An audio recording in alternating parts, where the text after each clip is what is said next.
La suspension de leur assemblée générale après la présidentielle du 18 octobre dernier consistait à réfléchir à un certain nombre de points sur la situation politique du pays. L'occasion a été pour le coordinateur national du parti de se prononcer sur le nouveau gouvernement dont l'installation est en cours. En ce qui concerne le Premier ministre par rapport à sa nomination, et nous avons souhaité que le gouvernement, et ça c'est vraiment notre souhait, soit vraiment un gouvernement de rupture, comme l'a dit le chef de l'État, et que la gouvernance soit faite autrement. Mais j'avoue que nous sommes restés un peu sur notre faim quand nous avons vu que ce sont toujours les mêmes figures qui sont reconduites.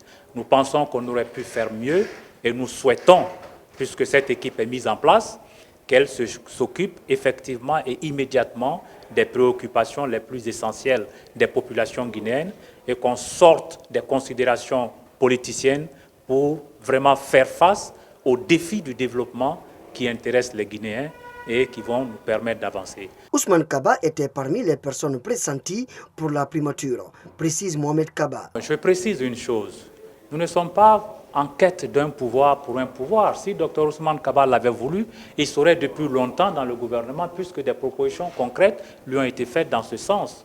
Mais puisque c'est un homme de valeurs et c'est un homme de principes, il n'a pas accepté alors pour les principes qui ne convenaient pas vraiment à sa vision. Nous avons dit que nous sommes là pour le développement de la Guinée. Si le président estime que Dr Ousmane Kaba peut apporter quelque chose au développement de la Guinée, je peux vous assurer qu'il le fera avec beaucoup de plaisir et avec beaucoup d'abnégation. Ces suspicions sont parties d'un sondage de l'Association des sciences politiques qui avait révélé un sondage dans lequel le président du PADES serait choisi par beaucoup de Guinéens pour occuper les palais de la Colombe.